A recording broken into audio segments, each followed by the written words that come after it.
Lorsque je travaille sur une exposition, souvent je veux toujours en faire plus, mieux. Je me retrouve avec beaucoup plus d'œuvres qu'il n'en faut. Mais c'est souvent le rush dans les dernières semaines, les derniers jours, les dernières heures. Et donc quand je me mets au volant, que la voiture est chargée, ça veut dire que voilà, j'ai terminé, j'ai fait ce que je devais faire.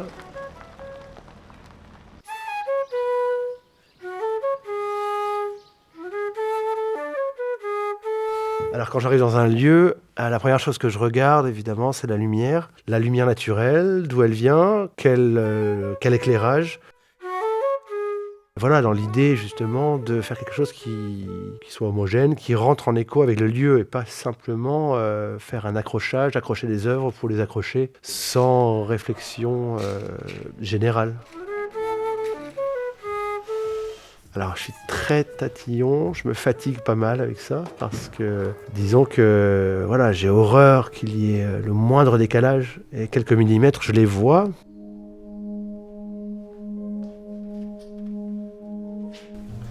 Comme quoi avoir été en classe de mer ça sert. Dans ma pratique de la gravure, l'eau forte, c'est quelque chose de très très précis, on n'a pas le droit à l'erreur. La moindre tâche, le moindre décalage, la moindre erreur se voit. Même sur des grands formats, chaque détail compte.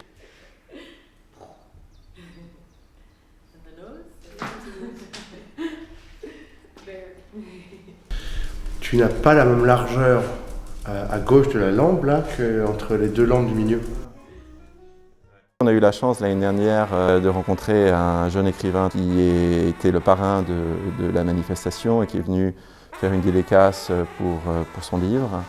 Et sur la couverture de son livre, il a pris justement l'une des œuvres de Thomas qui a tout de suite plu à mon épouse. Et c'est comme ça que nous nous sommes rencontrés en contact avec Thomas. On aime beaucoup ce que fait l'artiste. Et Thomas est quelqu'un qui a eu la gentillesse de prendre le temps de venir, de passer une journée avec nous, de s'inspirer de la visite des lieux. Et petit à petit, l'idée a grandi en lui et il a trouvé le temps de faire une exposition.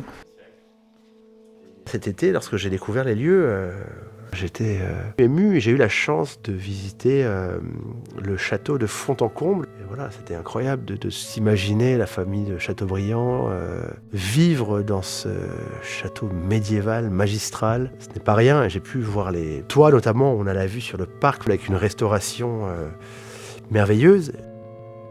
On a pu échanger à ce sujet, justement, sur l'histoire, sur le patrimoine, la conservation. Ils ont vraiment une passion de transmettre l'histoire, de transmettre ça aux générations futures. Et voilà, comme pour l'art, le patrimoine, l'histoire, c'est la seule chose qui survit à la mort, d'outre-tombe. Combourg est connu en Bretagne romantique, est connu dans la littérature française, grâce à François-René de Chateaubriand, qui a passé une partie de son enfance. Il est né à Saint-Malo et son père, qui était armateur, a voulu redorer le blason de la famille et une fois qu'il a fait fortune avec son commerce et avec la guerre de la course, il a racheté Combourg pour donner un fief à la famille Chateaubriand. Et le jeune futur écrivain, François-René, est venu s'installer ici à l'âge de 7 ans avec sa sœur aînée Lucille et ses parents.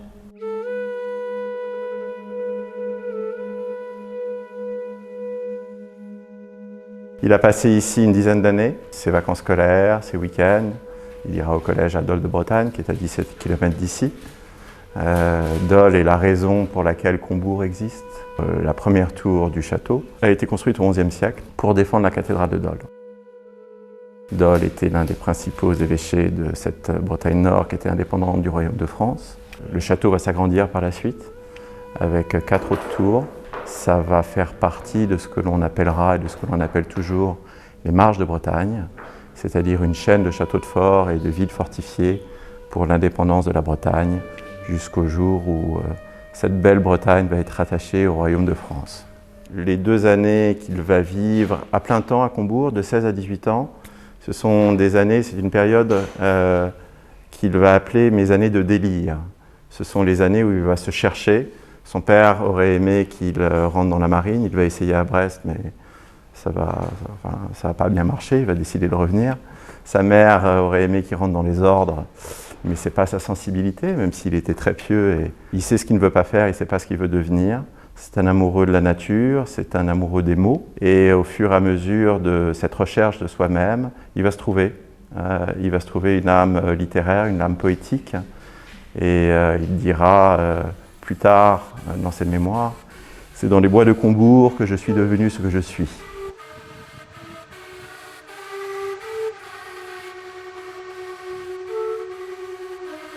Alors le château de Combourg, lieu emblématique, magnifique, qui évoque beaucoup de choses pour moi. Parce que j'ai grandi dans non pas un château, mais l'ancien évêché, l'ancien palais épiscopal du Léon. Assez austère, avec du bois, de la pierre, voilà, des caves. Donc voilà, je m'y sens bien, j'ai grandi dans un environnement tel que celui-là.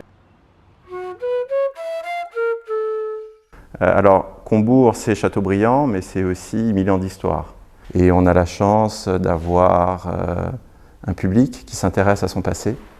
Et Combourg fait partie justement des racines bretonnes et des racines françaises. Donc on essaye de partager ces racines le mieux que l'on peut avec le plus de monde possible. Quand on reçoit du monde, il faut un accueil.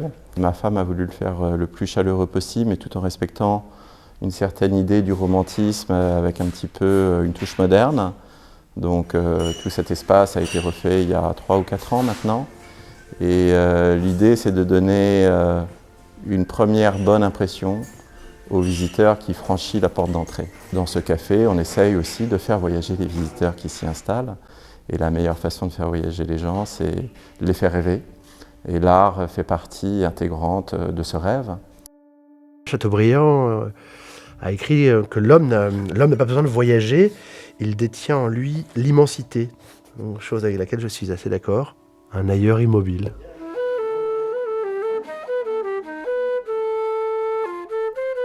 J'aime l'ensemble de l'exposition, mais La Nuit dorée a tout de suite déclenché en moi une nostalgie d'enfant, de Voie lactée et de rêve grâce au côté doré de la toile. Et c'est quelque chose qui m'a beaucoup ému. Et j'aime beaucoup le montage qui a été fait de cette toile, qui est un petit peu qui n'est pas complètement collée. Elle est juste posée, donc il y a une sorte de vague qui laisse rêver. Et je sais que le jour où elle partira, je serais triste de ne plus la voir. Elle s'appelle Dor al-Loar, ce qui veut dire, ce qui vient du breton, qui veut dire la porte de la lune. Ce disque qui représente les cieux, les énergies, le cycle de la vie infini. Et comment dire, et moi autour de cette forme-là, justement, je peux faire des choses minérales, végétales, comme des paysages vus du ciel. Et je trouve ça me plaît, moi, cette construction mentale qui existe depuis des millénaires, au final, chez l'être humain.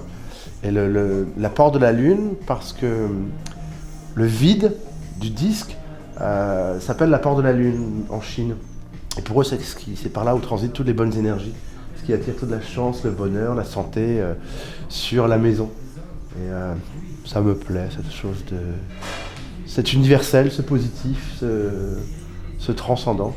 Eh bien, voilà. Ça va nous porter chance alors. Ah bah, je vous le souhaite. Je le souhaite. En tout cas, pour moi, ça fonctionne. J'ai prévu je vais faire les fixations en fait en fonction du mur. Donc je vais pouvoir les accrocher là. Je pense que j'ai ma fleur là, 2 de chaque côté. Il faut que je mette au plus large, au plus proche des bords. Et donc le haut, tout en haut de la fleur sera là, là.